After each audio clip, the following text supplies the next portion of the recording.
Labvakar, skatītājs, arī beidzot tas ieradusies. Čau, Sanita, es atvainojos par kavēšanos. Kā tev gāja? Man gāja tiešām ļoti interesanti. Man ļoti patika izstādes, iesaku kā aiziet.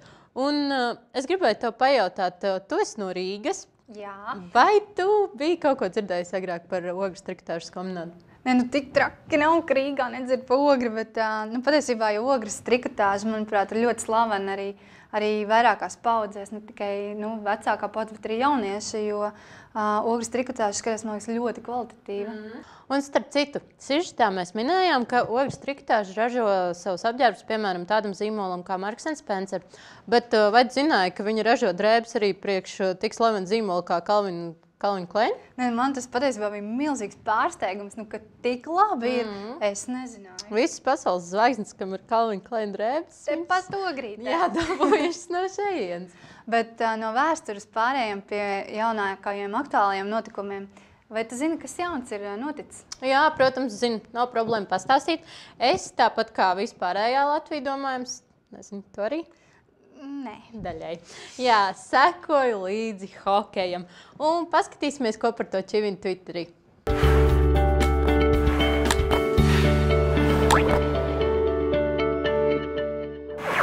Man liekas, ka beidzot ir pienācis tas laiks, kad jebkurš pretinieks būs satraucies spēlējot pret Latviju.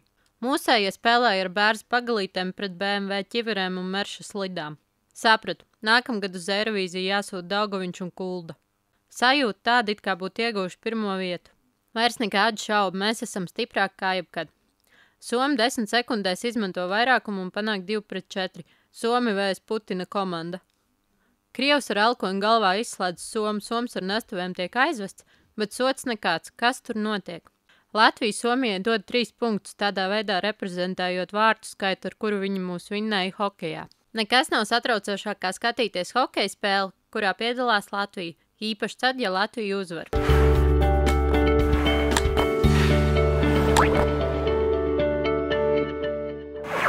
Starp citu, es arī lasīju, kad Teds Nolans, mūsu izlases treneris, esot izteicies, ka sajūtas arēnā esot bijuši gandrīz tāpat kā šeit Latvijā. Jā, bet īstenībā Baltkrievija jau nav nemaz tik tālu, un ņemot vērā, ka hokeja biļeti šoreiz kalpoja arī kā vīza. Es domāju, ka neviens skatītājs devās apskatīt komandas spēli klātienē. Tieši tā, un arī es atradu kādu skatītāju, kurš bija Baltkrievijā, un pajautāju viņam, lai gan viņš bija tikai uz to pirmo spēli, kur pagarām ir vislabākā, bet cerams, ka būs vēl labākas. Jā. Un mēs parunājāmies par to, kādas patiešām bija šīs sajūtas, un vai tiešām Teds Nolans tikai tā uzskata. Skatāmies interviju.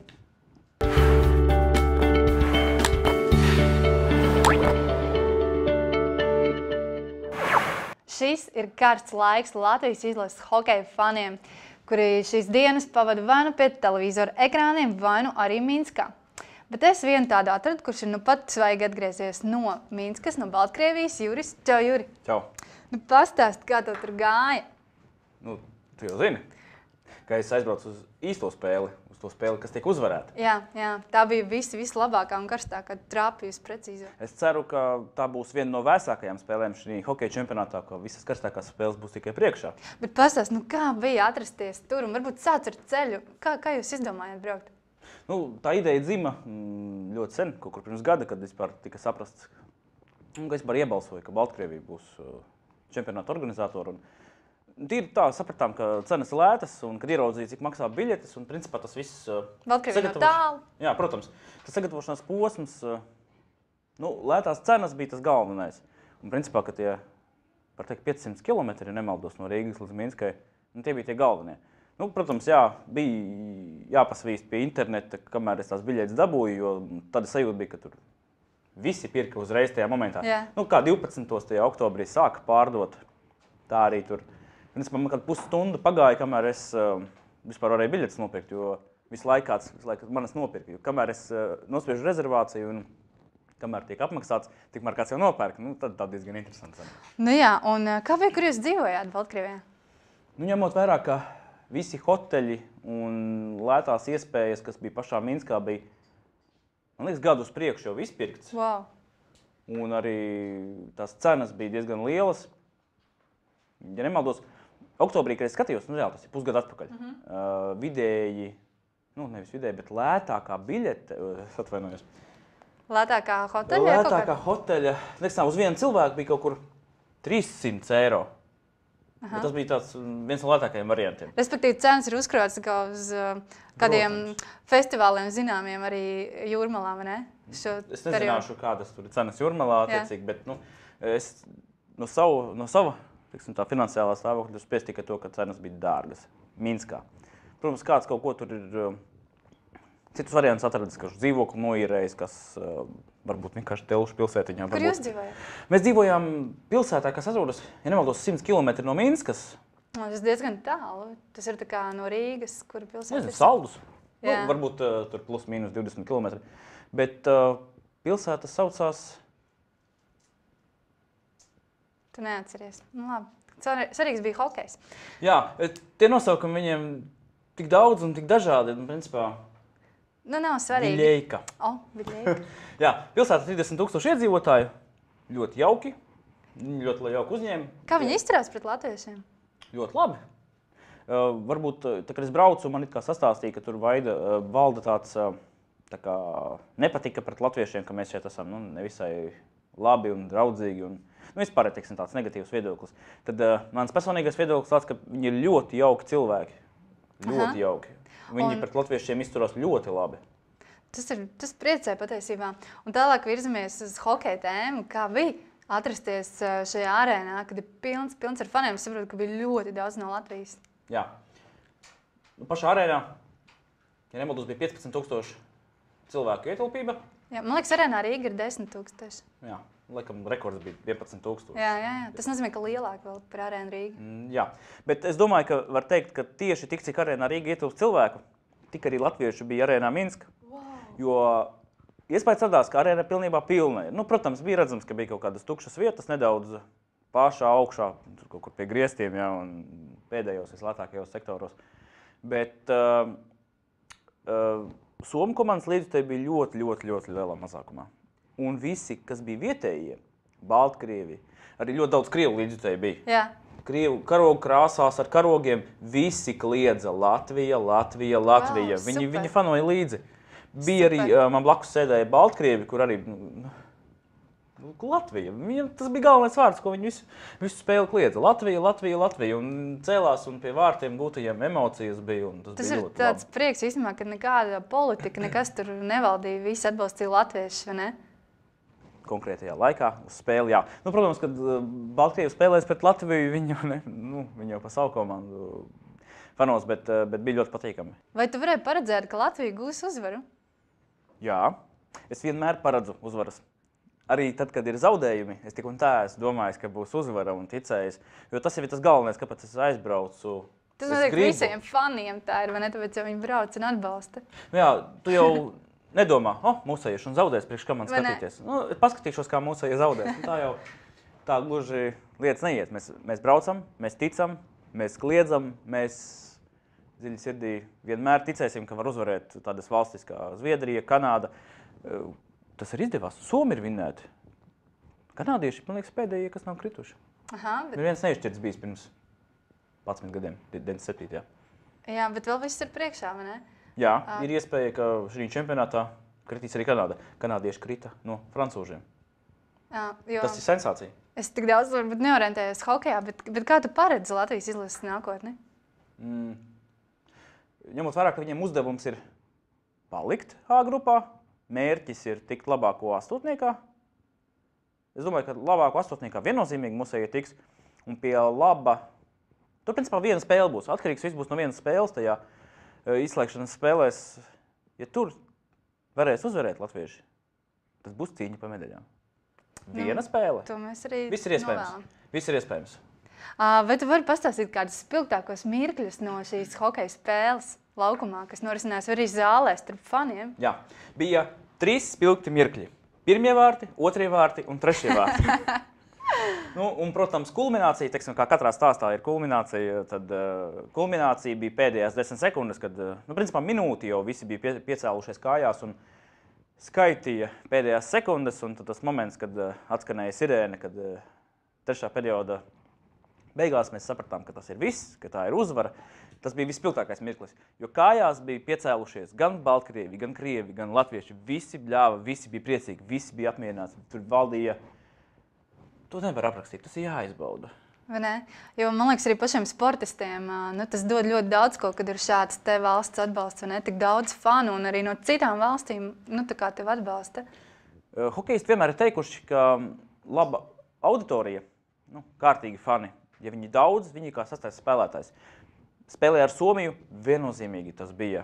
Mēs bijām sastais spēlētājs. Tas bija kaut uz procentu, bet mēs bijām arī tā kā daļa no šīs uzvaras. Kas ir tavs favorīts no hokejistiem Latvijas izlasē? Man nav konkrēta viena favorīta. Mans favorīts ir Latvijas izlase. Bet ko tu varētu izcelt no spēles laikā? Teiksim, spēlēja ar Somiju, viennozīmīgi Kaspars Daugaviņš.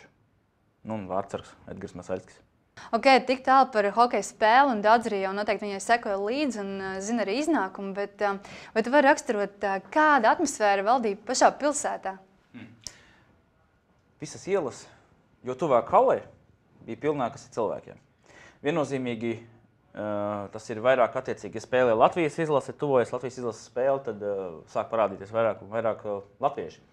Teiksim, kad es iebraucu attiecīgi pilsētā, kad es meklēju pašu halli, jo tuvāk es gāju, jo vairāk es attiecīgi redzēju cilvēkus dažādās formās, veikali pilni. Teiksim, bijām restorānā, ēdām pusdienas, ejot ārā, nākošie latvieši prasīja, vai tur bija labi un vai mēs varam tur iet iekšā.